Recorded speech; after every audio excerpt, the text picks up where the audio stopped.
empowered feminine perspective. And I wanted to talk today about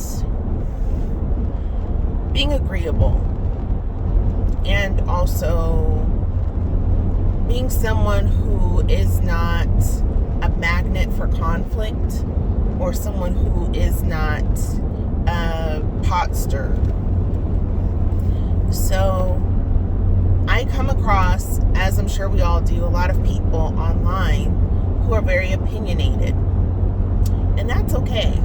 You know, all the better that you are an independent free thinker and, you know, you have a mind that is analytical and that questions things, and you kind of form your own thoughts and opinions about various topics. But I think having that type of mind and then also being someone who is about the tit for tat ends up working against you in love. And the reason why is men in particular get very overwhelmed and frazzled by a lot of negative or aggressive female energy. And aggression doesn't always look like what you think. Sometimes aggression looks like kind of hurling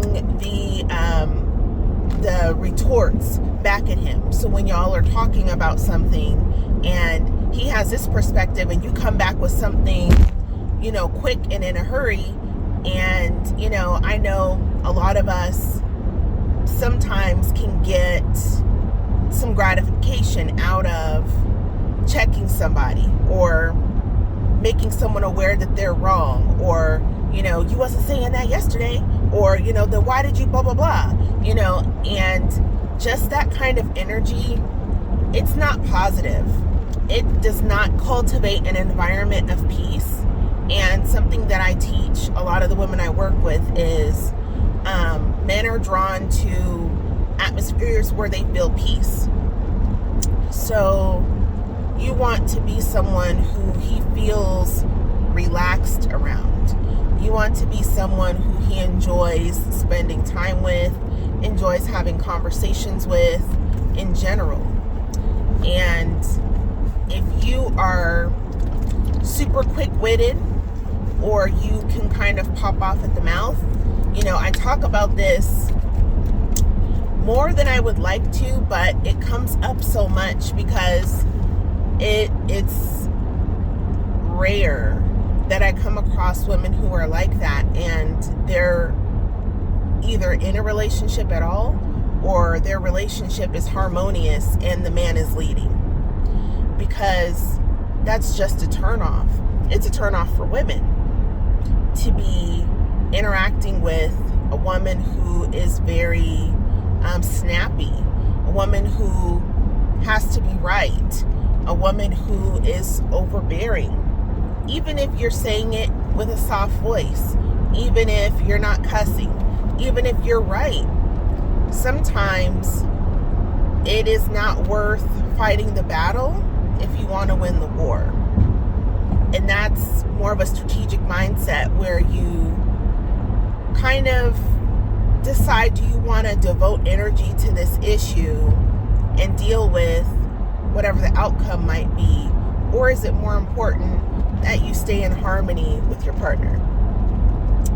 If you decide harmony is more important, you know, you won't go to the front lines on every issue. You'll learn to say, okay, well, you know, it's okay that we have a difference of opinion, or kind of diffuse the situation. Because I think initially it's men's tendency to dominate. And a quality that will serve you well as a feminine woman is when to discern if this is an ego thing or if this is really about the issue. And sometimes it is an ego thing. And you as a woman getting into what, you know, they would call like a pissing contest with a man or going back and forth and trying to prove to him that you're right and he's wrong, and in essence kind of, make a fool out of him, emasculate him, show him that you're smarter than him and you know more than him and you're right and he's wrong, that doesn't ultimately serve your relationship nor the interaction. That doesn't create an environment where he longs to be around you more, where he longs to engage in the next deep conversation or the next hot topic and talk about it with you, because you come for his throat. And I am not suggesting that you dumb yourself down in the sense that you're not smart, that you don't speak up, that you don't have a mind and express your opinions or even educate. But you have to know when the environment is right for doing that. And I believe you learn that through developing your discernment, through getting out of your head, getting into your body, and picking up on the shifts in energy.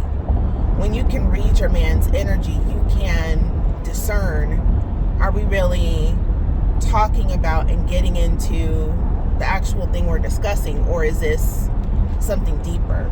Are you looking to be validated or looking to be respected? Or are you looking to feel powerful or like you're right? Or do you want to teach me something? Sometimes a man really wants to, men always love to impress women, but sometimes a man really wants to be the one to teach you something.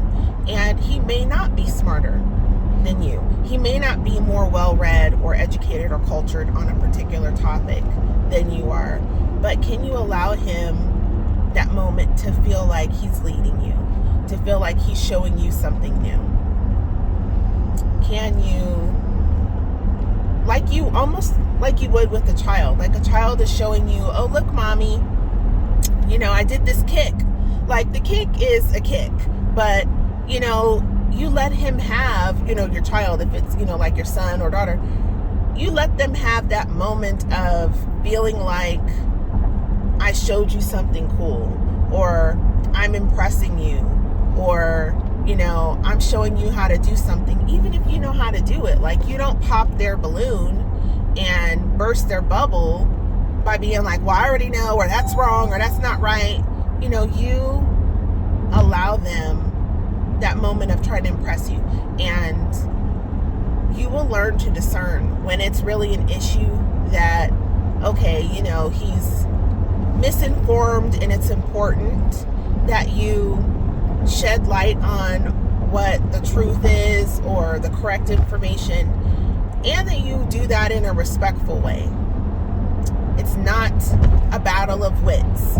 It's not, I gotta prove to you that I'm right, that I'm smart, that I got this, because that energy does not endear him more to you. And one of the secrets to good treatment is your man feeling like a man with you, because that feeds the polarity. And relationship polarity, I'll probably do a separate video on that soon, but relationship polarity is what attracts a man to a woman and a woman to a man in a heterosexual masculine feminine relationship, because we are drawn to that which we are not, because it's complementary. It works well together. It's a nice pairing. We're drawn to that masculine energy. Sometimes when women are looking for feminine qualities in their men, it's because they don't have a strong enough connection with their own feminine self and with other women. Because when you do, you recognize you don't need your man to be your girlfriend. You need your man to be your man. And you're not trying to make your girlfriends act like a man would. An example of that would be wanting to maximize all of your girlfriend's time, or wanting them to be responsible to take care of you if something happens. Looking for them to have your back in a way that a spouse would, when that's not their responsibility. Their responsibility is to be your friend, to love you, to support you, to have good times, but it's not their job to take care of you emotionally or to make sure that you're good. That's typically something that your life partner does. But if you haven't cultivated those relationships, then you'll be lacking in that area. Or if your life partner is not someone who's stepping up to the plate, then you will tend to lean more on family, girlfriends, things like that to do stuff that your spouse should be doing. But that's beside the point. I'm not going to go too far into that because I want to stay on topic about your nature and how you handle disagreements, how you handle debates. Really try to minimize arguments. I feel like there are a lot of women that are, and I'm talking to women, so I'm talking about women. I'm not saying that men don't have these same tendencies, but I do see that the need to argue and get into it, I see that more from women. Or men who are trying to validate their ego. Because when you're right, you don't need everyone to acknowledge you're right. Because truth is truth. You don't have to try to convince the room to think how you think. You just conclude that you must, thinking about how they are thinking, you must be fine with being wrong. You must be fine with believing a lie or believing misinformation or, co-signing something that you saw on Facebook that you didn't research and it's inaccurate. And you can just kind of shake your head and say, well, that's on you. It's not my job or my responsibility to convince you. I shared what I had to say. I planted the seed and I'm going to let it be. But when you absolutely have to drive your point home and hammer it in and sprinkle on a little humiliation just for good measure, that's not a very endearing quality. You have to learn how to educate / inform / correct people in general in love. And a lot of us were not taught to do that. A lot of us, we weren't corrected in love. The way that our parents talk to us, especially in certain cultures, sometimes our parents kind of got off on having a smart mouth remark when they corrected us. One of my very close friends and I, we laugh about some of the things our parents said growing up. One of the examples is she was asking to go to a dance. And, I'm sorry, not a dance. She was asking to go to the movies. And Scooby-Doo was in theaters at the time. This was a long, long, long time ago, back when we were like in middle school. And she remembers to this day, in her mid-30s, she still remembers asking her dad if she could go watch Scooby-Doo in theaters with her friends, and her dad said, "You need to Scooby-Doo them dishes." Now, when you grow up in an environment where you're spoken to like that, it becomes normalized.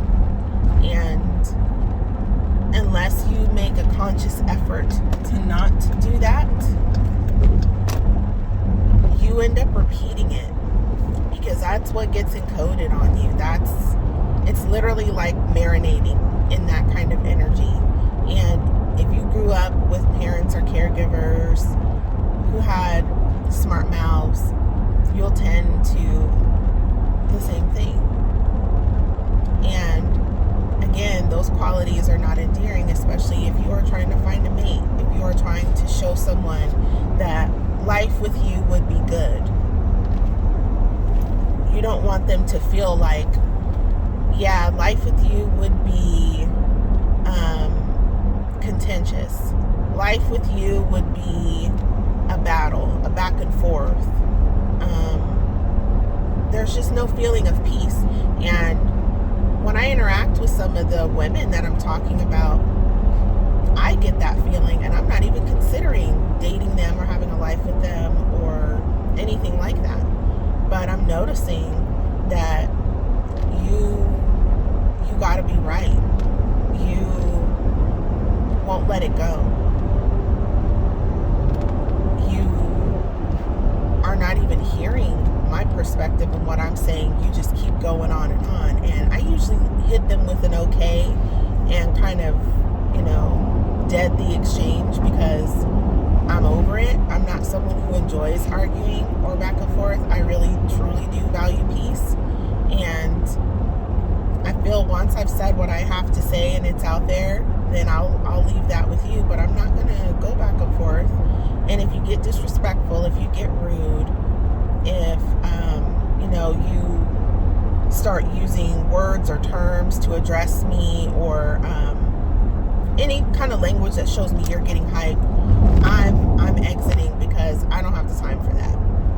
I'm not letting my mood get shifted. I'm not letting my day be ruined or get my blood pressure up or anything like that over a conversation on Facebook or whatever. I just kind of sit back and laugh, and it's really more informational for me.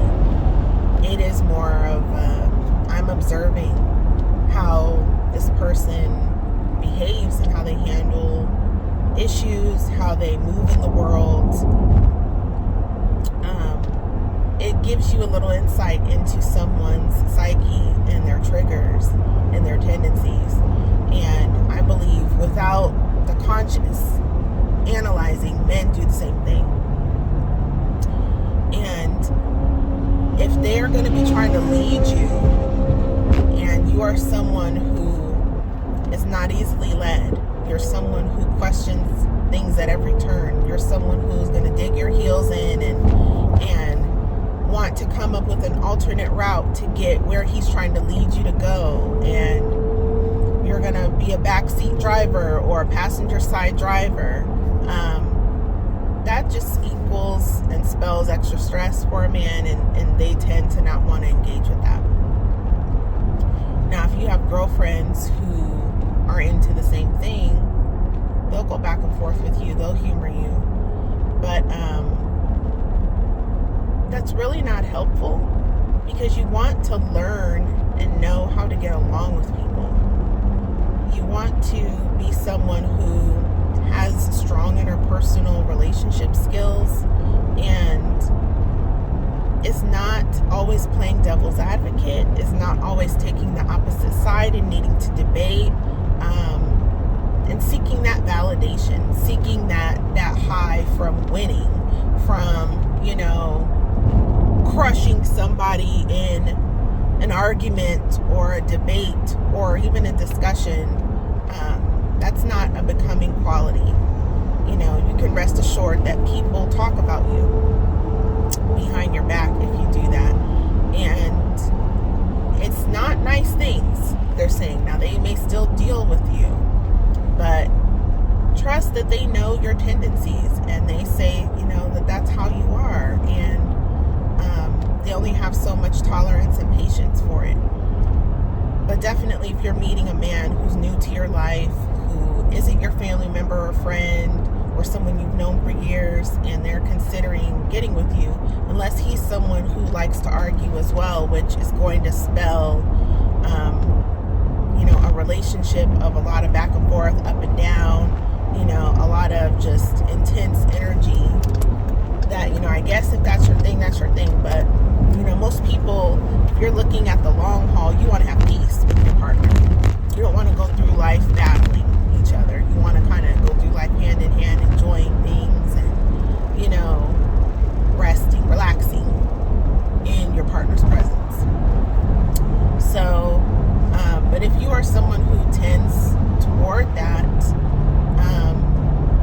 it's going to be hard for you to find someone who wants to stick it out with you. And the thing is, there are women who are like this who are very smart. Actually, a lot of them are smart, which is why they think they're always right. And in addition to being smart, you are someone who doesn't back down. You're very ambitious. You're very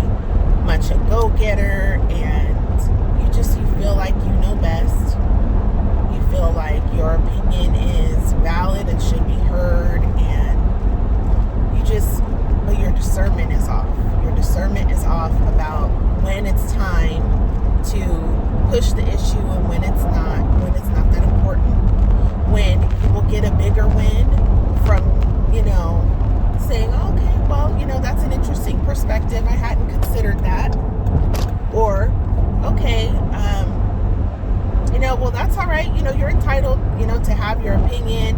I have a difference of opinion, but I respect, what you're saying. Something like that, instead of, hitting them hard with the hammer and trying to, get the other person to see that you're right and they're wrong. So my advice there is to really survey if that's you. Do you have those tendencies? If so, how has that served you? Because yes, you may feel good in the moment that you checked somebody, but how has that gotten you further in life? Because what I'm talking about will serve you in your relationships, as far as romantic, but also in your friendships, in your relationships with your family, and at work, and even with strangers. Learning to be more agreeable, learning to be someone who is easy to get along with, someone who doesn't beat folks over the head with their point, or try to make a fool of you if you are wrong. Sometimes people are wrong. They're misinformed.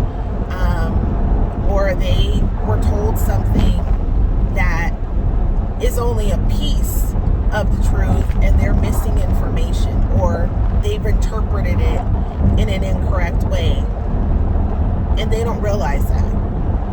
How do you inform or correct or educate that person? And do you preserve their dignity? Do you preserve respect in those interactions? And if so, how do you do it? Because if you're not getting positive feedback from how you handle those situations, if after a back and forth things are tense and tight, or you don't hear from a man, or it becomes let's just drop it, and the person's upset or whatever, then that's not what you're doing.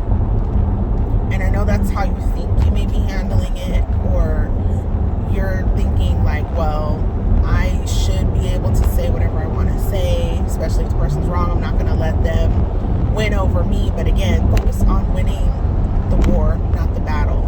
And the war is maintaining peace in your relationships. The war is maintaining peace of mind, keeping your vibration high, staying in a positive mindset, keeping positive emotions, not spiking your stress hormones over something small. That's not worth it. So, just something to ponder. And I want to hear from y'all. Do you notice that quality in yourself? Are you someone who likes to argue a lot? And how has that served you with men? And ultimately, how does it make you feel to be arguing with partner, spouse, friends, on different issues? I know there have been a lot of people who've gotten into arguments and stuff over COVID and mask mandates and the vaccine and all of that stuff. I prefer not to engage in any of that because I just don't have time to let my energy dip. I have so many more important things to do and worry about in terms of what I want to devote my precious energy to, and fighting with someone about stuff is not one of them. I'm busy trying to heal. I'm busy trying to help facilitate healing in other women and hold space for them and continue to build and cultivate a strong relationship with my loved ones. And there's so many more important things that I have going on that I don't have time to be arguing with people. So this is just food for thought. I think I have talked a little bit longer than I planned to, but hopefully what I've shared was helpful. Hopefully it offered you some insight. And let me know your thoughts in the comments.